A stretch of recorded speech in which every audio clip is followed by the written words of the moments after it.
payment. You are going to pay for using my stuff. Imagine all the time is, oh, Rachel, Uber eats them food. Jesus.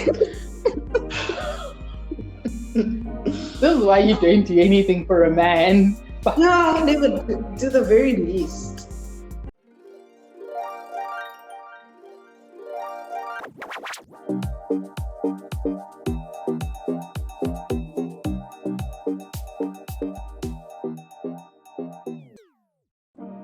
Hello, lovers, and welcome back to another episode of Starring Cupid, starring me. It's your boy, Zamadalex. Nothing more, nothing less from the east, not the west. Big dollars, bigger checks, and we're back at it, as we are every week. But this week is special because this week's episode, we have our second official guest. First, if you consider that Sam didn't count as a guest because he's my producer and he's always here, but we're gonna say second to be nice to Sam, So our second official guest is none other than Lulu from Luluology. She is a great person, lovely human being, friend of mine. You know her from her online presence, and you should be subscribed to her podcast because it is, dare I say, lovely. I've been wanting to work with her because we're both such romantics. If you haven't gauged already, we're two peas in a pod. We're the two sides of one leaf. And what better way to celebrate that and to encourage that than to invite her onto the show to talk about the thing that we both love and we're both passionate about. I wanted her to, I was desperate to work with her, but I didn't want to waste her time and had to think long and hard about which episode to do and bring her on, and I couldn't see a better fit than Rachel Chu and Nick Young from the box office hit Crazy Rich Asians. Lovers, I love this movie. I absolutely adore this film. I think I watched it for the first time. This came out in 2018. And I think I watched it for the first time in 2018, but I was like by myself. And I just remember going, this is brilliant. This is so cute. Oh my goodness. I watch it whenever I'm in the mood for it. It's very nice to watch on like a cool day when you have nothing to do or you just want to feel a bit warm afterwards. It's one of those good rom-coms. It would be absolutely criminal of me if I didn't talk about them on the show. I'm so glad I get to do this with Lulu. That being said, let's quickly get into the production part of the film before we hear from our lovely guest.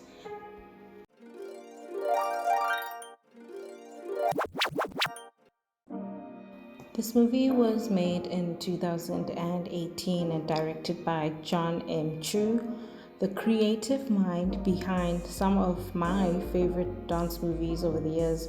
He's directed Step Up 2, Step Up 3D, all of the LXD movies, which is the Legion of Extraordinary Dancers. I was deep into dance movies when this came out, so I loved it. He also did the sequel to Now You See Me. I'm gathering from the work that I mentioned and other things on his page, I'm gathering that this man has a love for flashy visuals because that's what all these projects have in common. And when I say flashy, I don't mean in a braggy sense of way, but he tries to make things extraordinary looking and very out there and very big. It shows in these projects, and it worked very well for this particular film. I hope he comes back with that same energy and that same kind of style for the sequel. This movie was adapted from the novels by Kevin Kwan. I hope to one day read all the books. It's just that I am currently a broke student who cannot afford to always buy books that she's interested in, and I don't go to a school with a dope library anymore. So one day I will read the books and then I'll hopefully speak about the difference between the books and the movies. But right now, the concept alone and the story alone is very great. So shout outs to Mr. Kevin Kwan. The screenplay was done by Adele Lim. The screenplay part of this movie, there was a lot of controversy because Adele Lim was not getting paid the same amount as the white writers working on this. In fact, she was getting paid significantly less than them. And I think that was just weird. No, okay, weird is not the right word.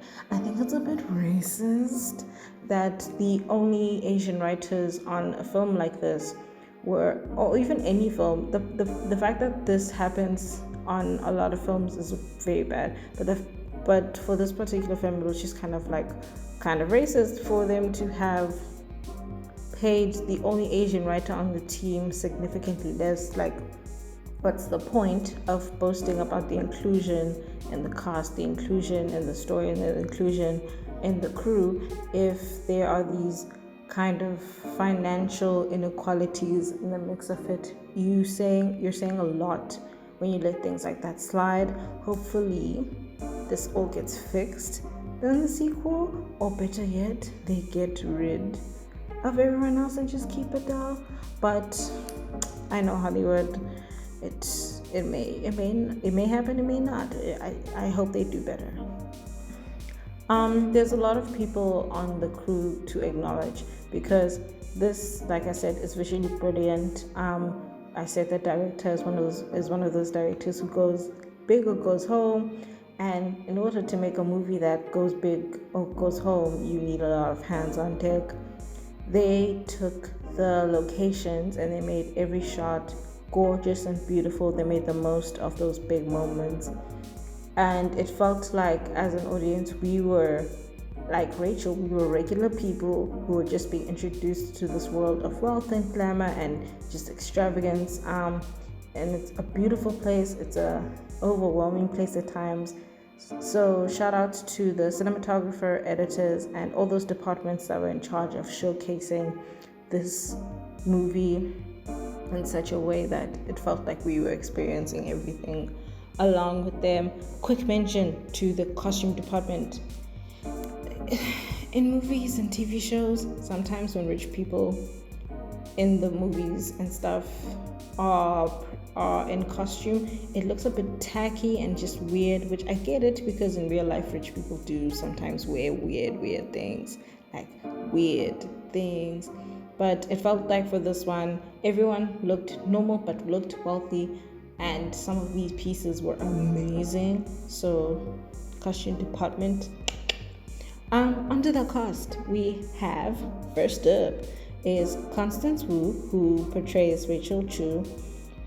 You know her from Fresh Off the Boat and the very critically acclaimed Hustlers that I've for some reason still not watched. I'm so sorry to everyone. For me, this was my first time watching her because I'd just never seen Fresh Off the Boat before, and I had nothing bad to say about her. She was really great. I instantly fell in love. I think she's a brilliant actor and she did great. She did wonderful in this. I want to see more. Next up is our leading man to this wonderful leading lady.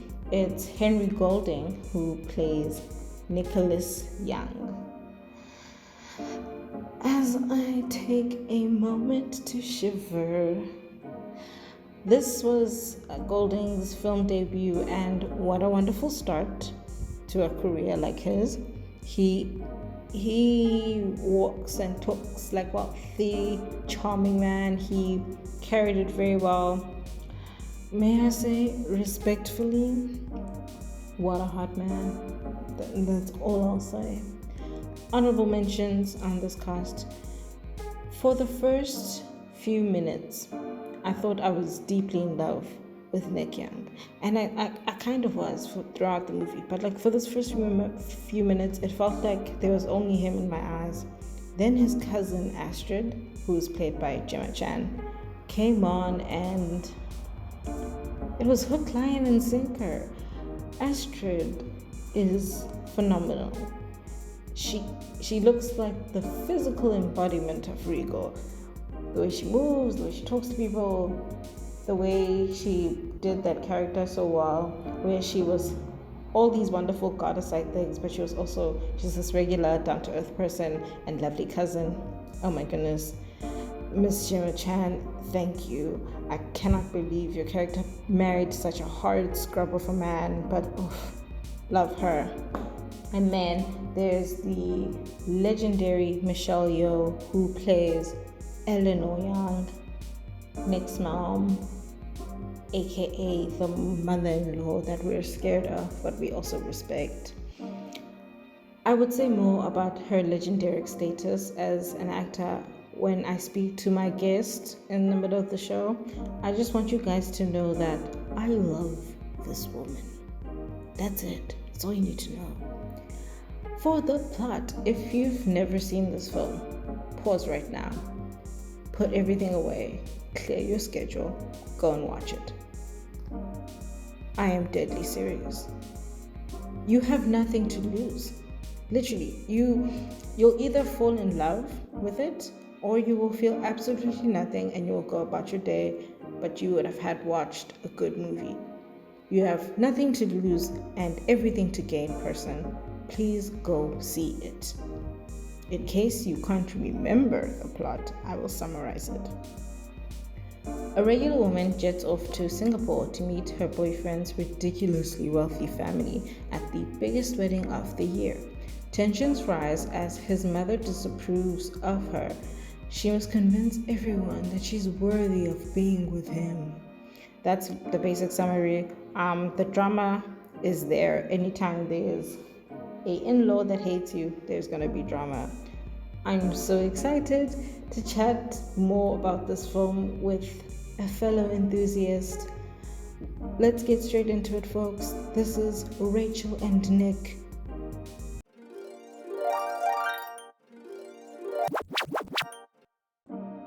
How are you, Zama? Thank you so much for inviting me. Thank you so much for coming on in this very cold ass morning. In your bed eating your breakfast. I don't know if it's cold, honey, because I'm hot. I'm hot, okay? From the tip of my head to the tip of my toes. I'm hot. Ooh, I'm hot. I don't know if you're talking about yourself, because yes, or if you're talking about it's genuinely warm where you are. I live in Cape Town. It is never warm. It is the land of colonizers. It is always cold. Ooh, the White Witch's castle. Ooh. Oh. Ooh. Ooh. Down. Ooh. Living in Cape Town is like living in Frozen. Okay. You just gotta let it go.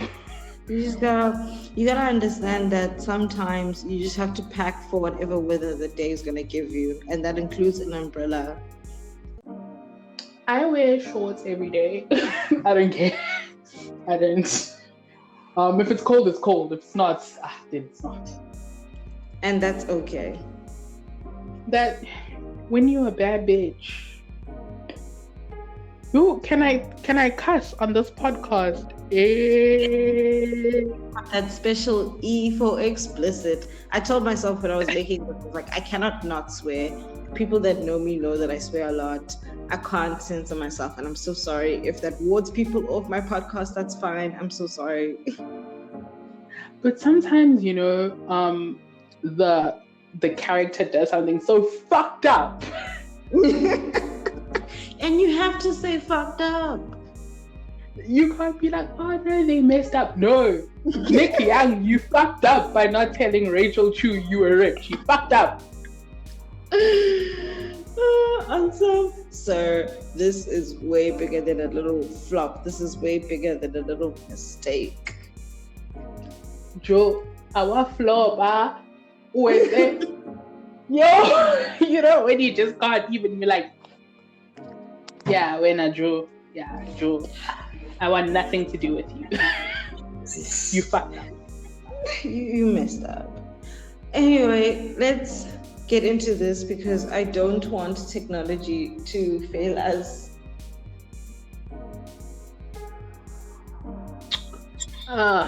Yes.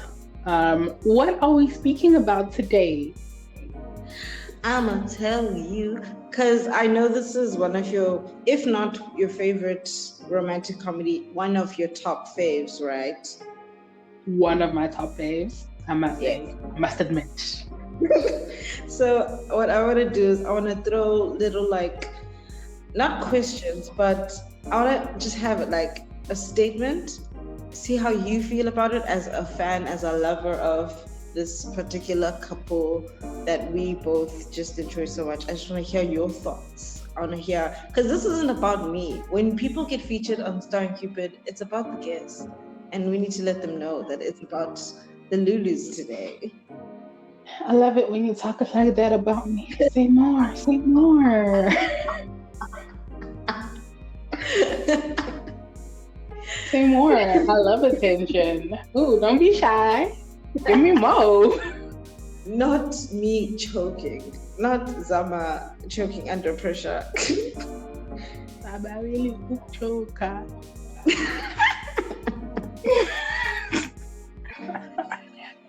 Oh my gosh. I mean, same. But let's not talk about it. Let's talk about it. Actually, let's talk about that because I want to mention the first statement of the episode. Okay, you said this earlier in our very confidential text messages, but it's not a surprise, or it's not like news that Henry Golding, who portrays our beautiful Nick, he's a hot man. I mean, yo.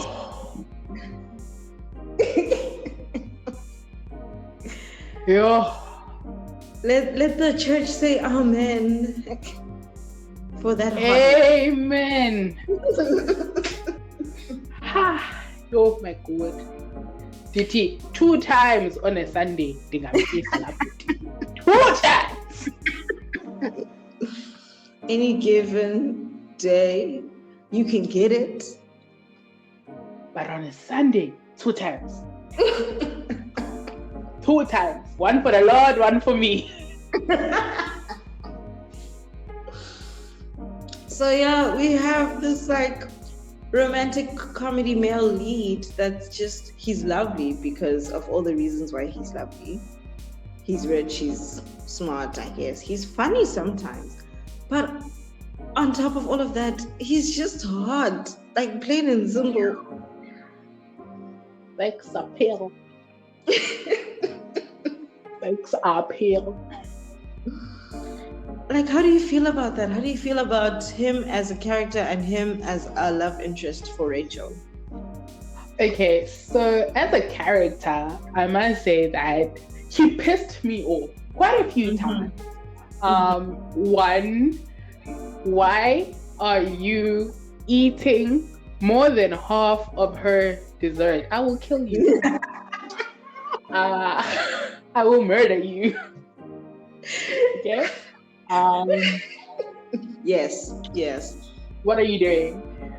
Secondly, he didn't warn Rachel. I was like, bruh, I'm wearing my Mr. Price dress. But about people are wearing First like Gucci, Versace, Chanel. And it's not even like clothes that they had to like spend their last dollar on. They just had this and they threw it on. But someone woke up and said, "Oh, I feel like wearing Ortega today.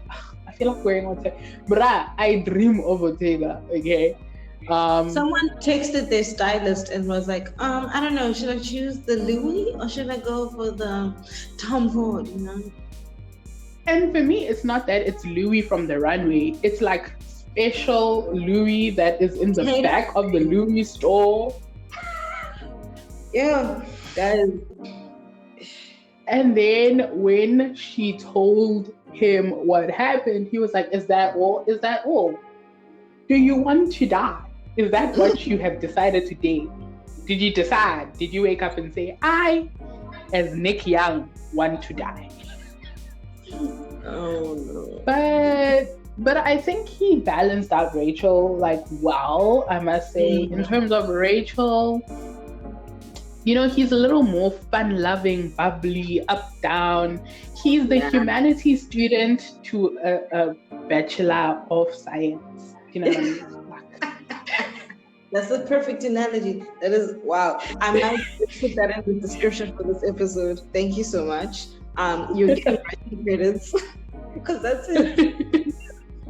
You know, like he's the yes, I majored in he majored in business, but I majored in film and media. And then Rachel is like, I graduated high school at 17. I went to the top university at 18. I stayed in that exactly for 3.5 years. And then I graduated. After I graduated, I got a job. And he's like, bruh, I be chilling. I be waking up. I be using your Netflix. Using your Netflix. If my partner turned out to be like of wealth and you've been using my Netflix or like my Spotify or all those things, I'm sorry, we're gonna have to, this has to be a conversation. We're gonna have to chat about why.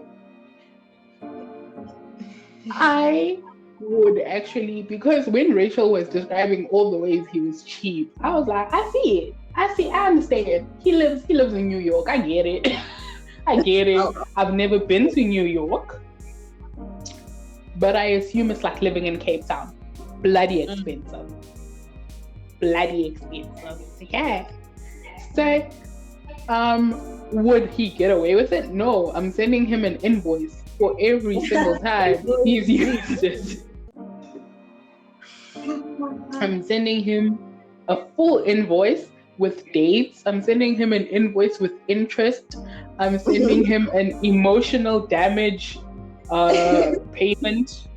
You are going to pay for using my stuff. Imagine all the time this poor Rachel Uber eats some food. Jesus. This is why you don't do anything for a man. No, they would do the very least. Do nothing. Like, I have managed to convince that I am unable of paying for things. Like, it's just I'm incapable. I'm wise.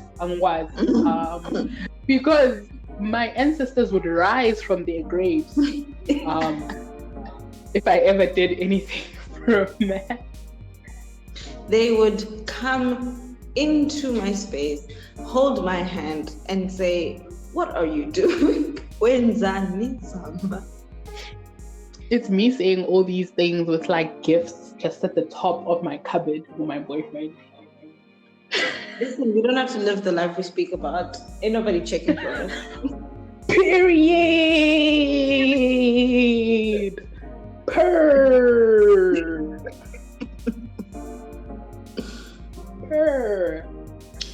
Yeah, no, these two, I like them a lot because of, okay, if you look away from the secret money and the evil. I'll look away from. We have to look away from. We're just not going to enjoy this movie if we have to, because I think they downplayed how terrible an evil mother-in-law is. Movie, they downplayed it.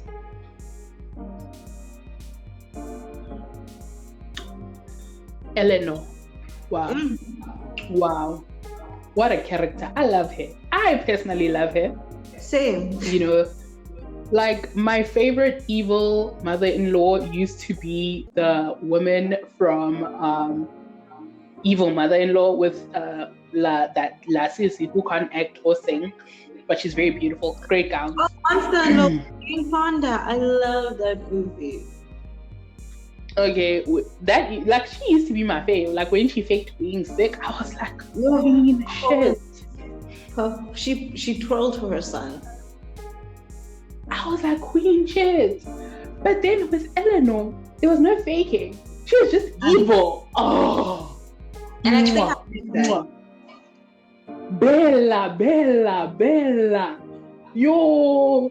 When she pulled the "Are you lost, baby girl" on the staircase. Yo. Bella. Wow. I hate you. I can't believe you just called it the most confrontational scene in the entire film. Are you lost? She cornered her on the stairs, like, "Are you lost, baby girl?" And then she proceeded to tell her that you will never be anything for me and my son. I personally, as Rachel, would have gone home because she would have cut me the stay away from my son check. I have low self-esteem. You don't have to go that hard. Just cut me a check. No, it's but okay. That's why I say this movie downplayed evil stepmothers. Oh, not stepmothers, mother-in-law, sorry. Because I feel like after that conversation, if she hit me with here's $3 million, stay away from my son, I'd take it, because $3 million is way easier and way better than having to deal with an evil mother-in-law. And I feel like movies are downplaying how horrible they can be, but we know. We're Black South African women. We know that if we ever get married, we are getting the Eleanor experience. Okay. But I think the main thing we should have looked at more than anything, it was the actual patriarchy. Eleanor wasn't like that just because Eleanor was like that. Yes. Eleanor was like that because of the way her treated her. You know, like the whole just thing is messed up. It just comes from the patriarchy. They all just don't want a new woman in the house. And that's so weird. It's so weird that we have to do this thing where we pass it on to the next because this is what happened to you. I'm constantly checking my mother. I'm like, girl, if I ever see you doing weird things with my brother's wife, I'm gonna check you, girl. I'm gonna take you to the side. I'm gonna have a conversation because I refuse to let you be a statistic. It's the fact that I just hold on to the hope that my mom knows that I am going to hire catering companies. No one needs to do anything. Relax. Let's all just let's order something. Let's get Uber Eats. You want KFC? I can imagine Uber eating for Mcimbi. I'll be like, okay, guys, let's buy a bucket.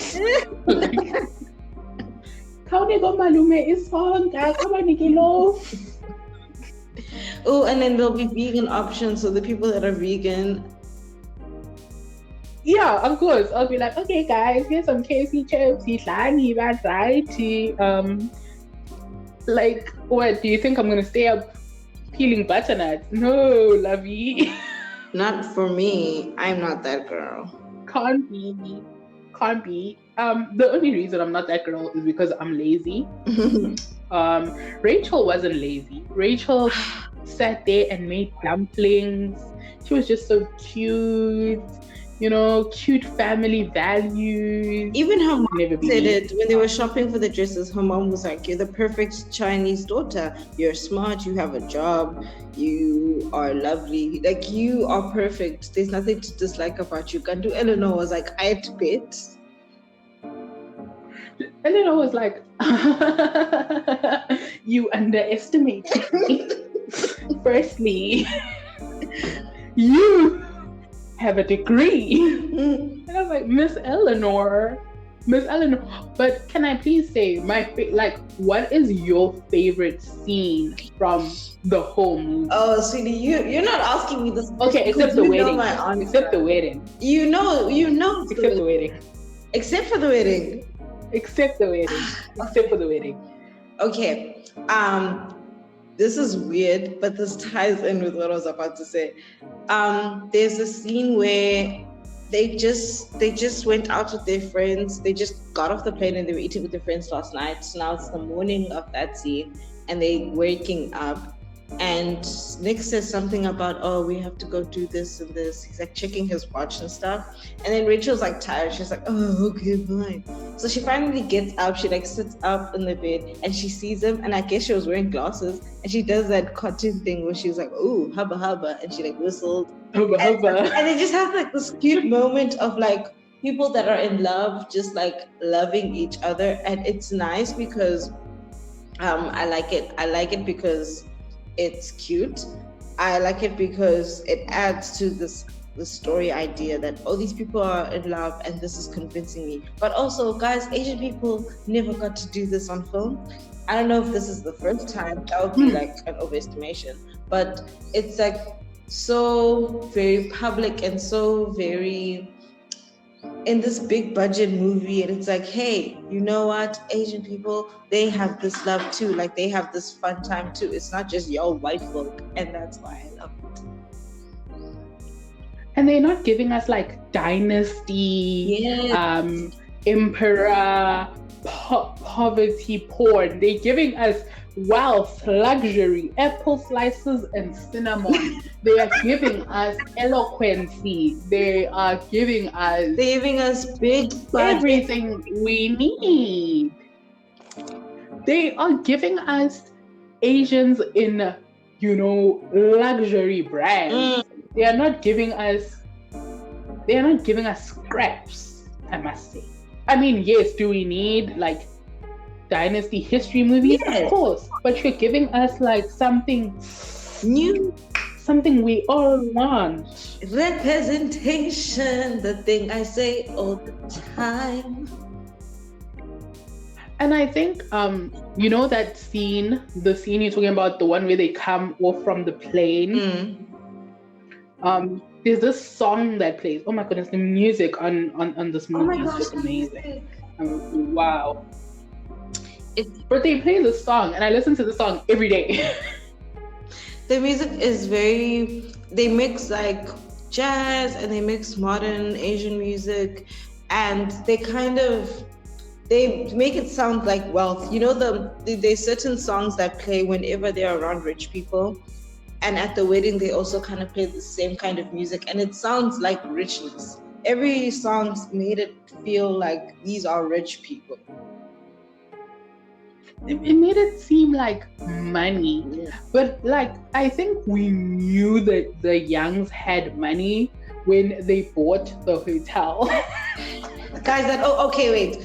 I know I said what I said about my favorite scene, but another favorite scene of mine is the very, very, very first one with Eleanor shutting down racism, ending it, choke slamming racism when she buys the entire freaking hotel to the people that told her to leave. To go to Chinatown, and she's like, I ain't even, girl, hold my wallet. No, never mind, it'll crush you. Never mind, Miss Girl. Never mind. Just chill. I'm glad the director started with that because it made me respect Eleanor from the get-go. So everything else that happened, I was kind of like, yo, but I respect you, Eleanor. I was like, you could buy Rachel's life. Why don't you? Give her that stay away from my son check and be about your life. As my like, Eleanor's one of my favorite characters, I won't lie. I love Eleanor because she really tried to do the best she could for her son, even by letting like the grandmother raise him so that he could be the favorite because the grandmother hated her guts. She thinks longevity. Do you know what I mean? Yeah. She's like, ooh, she's like, I got a plan. She's a planner. So I was really like, I lived for each and every one of her outfits. Didn't live so much for the last one, but it is what it is. Cinematics, she's a little messy now, if he's about to lose whatever. But like, the outfits throughout just showed her power. You know, the tailored pants, the strong shoulders, the hair that was up in a bun the whole time. Oh my gosh, Eleanor. And I also Eleanor think the does casting evil was so really great because Michelle Yeoh is one of those actresses that has just been in the game. She's very well respected, and for good reason, because she's good. Bella. You'll have to excuse me saying Bella all the time. I was watching a video where Italians reacted to pineapple on pizza. It was the funniest thing I've ever seen in my life. Ooh. It was hilarious. But also the food, the showing of the food. I think that was such an important part because we all know how people are about Asian food and Asian markets. They love chow mein, but when we're talking like walking in the streets and looking at what Asian people eat, they all like, ooh, no, I'm racist. Don't look at me, child. So I think showing, you know, everyone enjoying the food and also showing like the importance of food. Like, you know, Italians make pasta sauce and pasta together, and they were making those dumplings together. And I think that was such an important part of showing that, you know, the food, which people disrespect all the time, the food was such an important part. I think I really loved that scene when they got off the airplane and they were there eating the food, because it showed that it just brought them together. Like it felt like a merging of them coming in and like just merging into I hear you.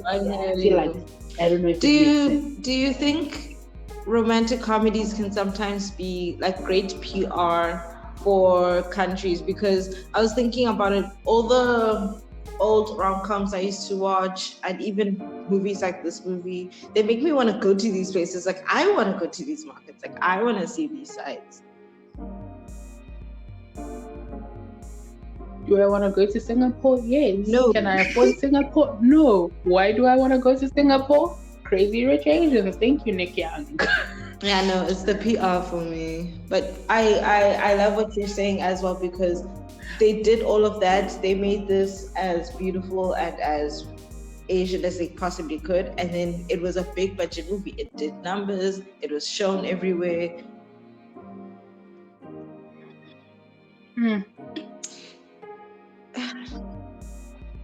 What an amazing movie. I can watch it over and over again and not be bored. You know what I mean? Like, you see new beautiful things every time, from the house to the outfits to the wedding scene, where you just notice something and you're like, oh, look at that, I didn't notice that in the beginning. Ooh, why they did that? Ooh, wow. Ooh, that's a beautiful wedding. Lulu's.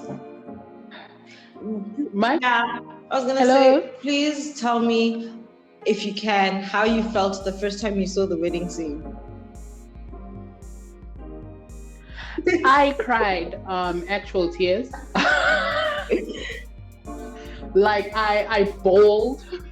I paused the movie and I just cried. I think because at that point in my life, I had the idea in my mind that I would never fall in love. Like, I would never find someone who loved me and who wanted to be with me. So I was like, oh, I ain't never gonna have that. I mean, I was never gonna have that in the beginning because I was broke. But like, I ain't never gonna have like... True, but yeah. I ain't never gonna have that. And I cried and I cried and I cried and I cried and it was tears, just that's how I cried. Like, that's how I cried. It wasn't like, it was like Fault in Our Stars crying. You know what I mean? Like, you could have thought they died.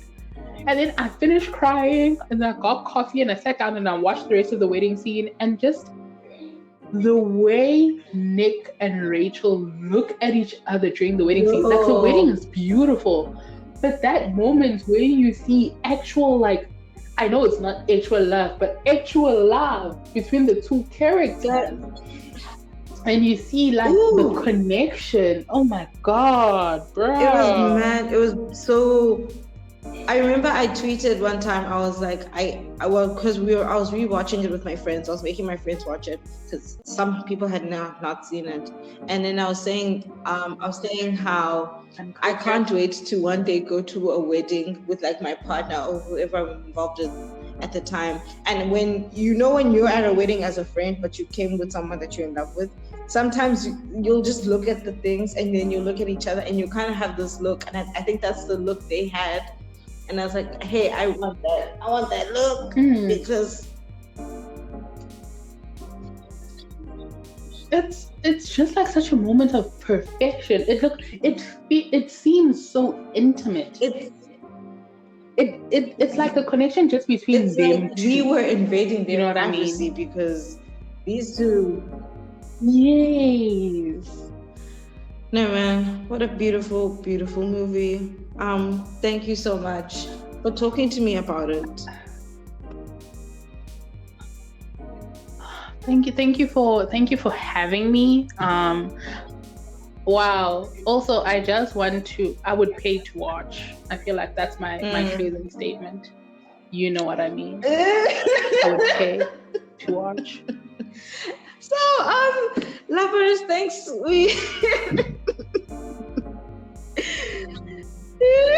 I would pay actual South African money to watch. I would pay even more to be a part. Just in the middle, Rachel ngapa, Unik ngapa, me telling them that, listen, babies, I have the receipts, so how much are you willing to pay for my silence? That's the sequel. That's what the sequel's gonna be.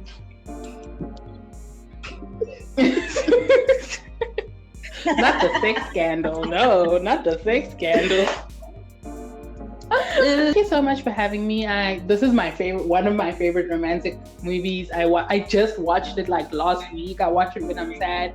So this was very exciting for me to talk about it. I talk about it to everyone already. So you're happy to be here talking about it. And thank you. We appreciate you. I'm just happy to be invited. Thank you so much, Jones. Thank you. Bye.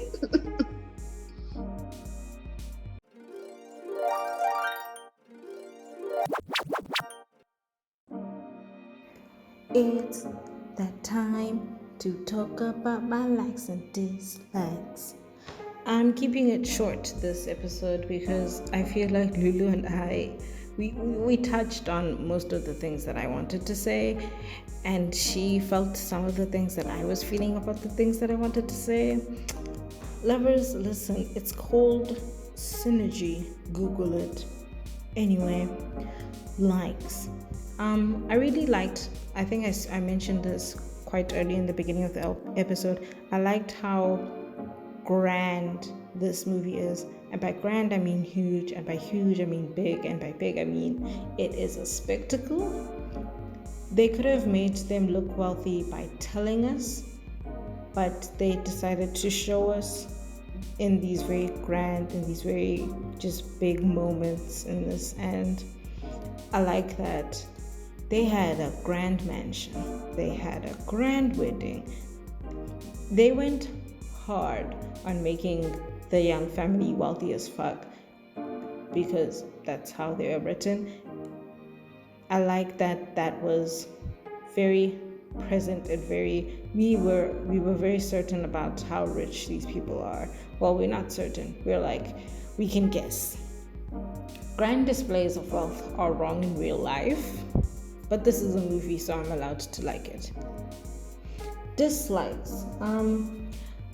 Guys, this is a bit of a controversial statement, but I blame Nicholas for most of the problems this couple face, and I will forever be mad at him for not checking his mother and everyone else in that circle that was disrespecting Rachel. And before you say, oh no, it's hard to talk to your mom. And I was like, yeah, I don't think so. I think men are lying when they say it's hard to like make your mother understand that she's being rude to your significant other. Y'all lying. Y'all don't want to hurt her feelings. Just say that rather than lying. Yeah, Nick Young is beautiful and wonderful and amazing and lovely, but personally, I would have taken my stay away from my son check, especially if the person isn't trying hard to defend me in this moment. Men should realize that they can end these kinds of things. Just check your moms. Listen, hear me out. Lean closer.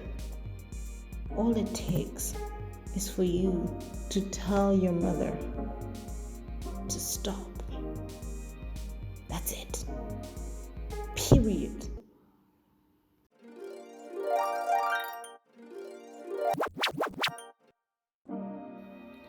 We have reached the end of the show.